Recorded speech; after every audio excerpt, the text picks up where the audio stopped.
बांकीपुर विधानसभा उपचुनाव में मतदान की कम प्रतिशत ने सभी के माथे पर यहां पर टेंशन ला दिया है। 8 महीने पहले हुए चुनाव से 7% कम हुई वोटिंग ने मतदाताओं की उदासीनता सामने ला दी है, लेकिन जीत का दावा करने में कोई भी पार्टी पीछे नहीं।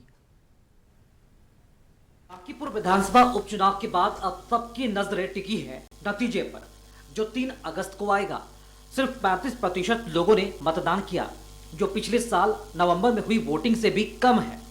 बीजेपी के लिए प्रतिष्ठा वाली इस सीट पर मुकाबला नीरज सिन्हा, प्रशांत किशोर और रेखा गुप्ता में माना जा रहा है। वैसे चुनाव मैदान में 25 उम्मीदवार हैं। 1 साल से भी कम वक्त में हुए उपचुनाव में लोगों के बीच मतदान के लिए उत्साह नहीं दिखा।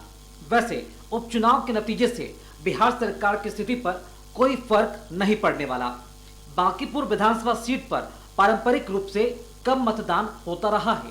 2025 के विधानसभा चुनाव में बांकीपुर में 41.35% वोटिंग हुई थी। इससे पहले 2020 के चुनाव में 36.9% मतदाताओं ने मत का प्रयोग किया था। वहीं 2015 में 40.3% वोटरों ने मतदान किया था, जब 2010 में सिर्फ 37% वोटिंग हुई थी।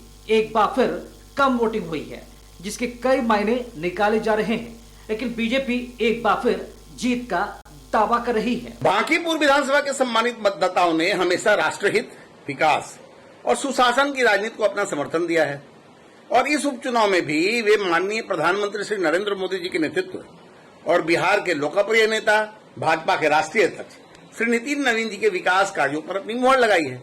हम आश्वस्त हैं कि जनता भारी मतों से भाजपा को विजयी दिलासा बनाकर विकास की इस यात्रा को और मजबूत करेगी। बांकीपुर विधानसभा क्षेत्र में बीजेपी का दबदबा रहा है। 2008 के परिसीमन के बाद बांकीपुर सीट बनी और पहली बार 2010 में हुए चुनाव में बीजेपी को 78,000 से ज्यादा वोट मिले, जबकि करीब 18,000 वोट लेकर आरजेडी उम्मीदवार दूसरे नंबर पर रहा। वहीं कांग्रेस तीसरे नंबर पर है।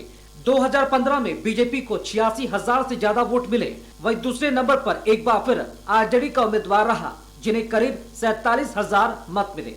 तीसरे नंबर पर सीपीआई का उम्मीदवार रहा।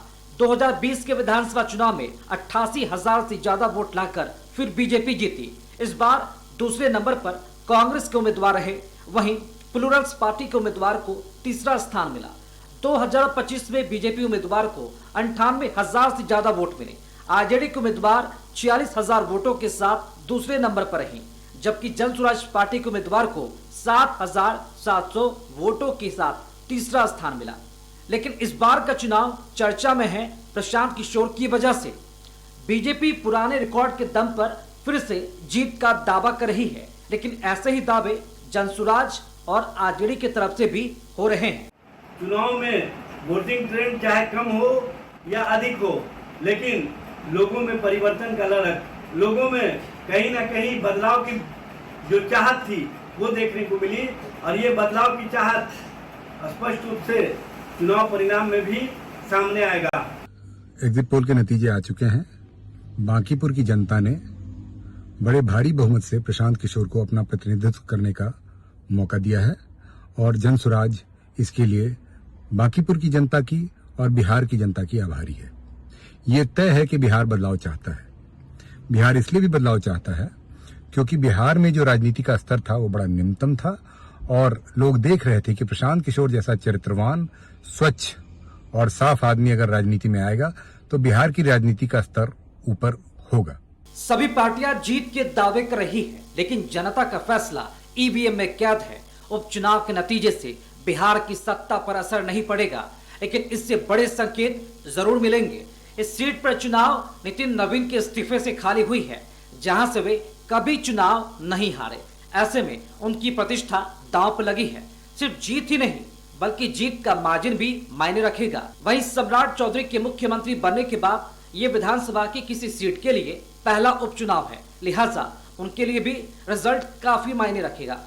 जबकि पिछले विधानसभा में शून्य पर सिमटने वाले प्रशांत किशोर ने बीजेपी की सबसे मजबूत समझी जाने वाली सीट से खुद चुनाव में उतरकर बड़ा दांव लगाया है। अब इंतजार है 3 अगस्त का, जब ईवीएम खुलेगा।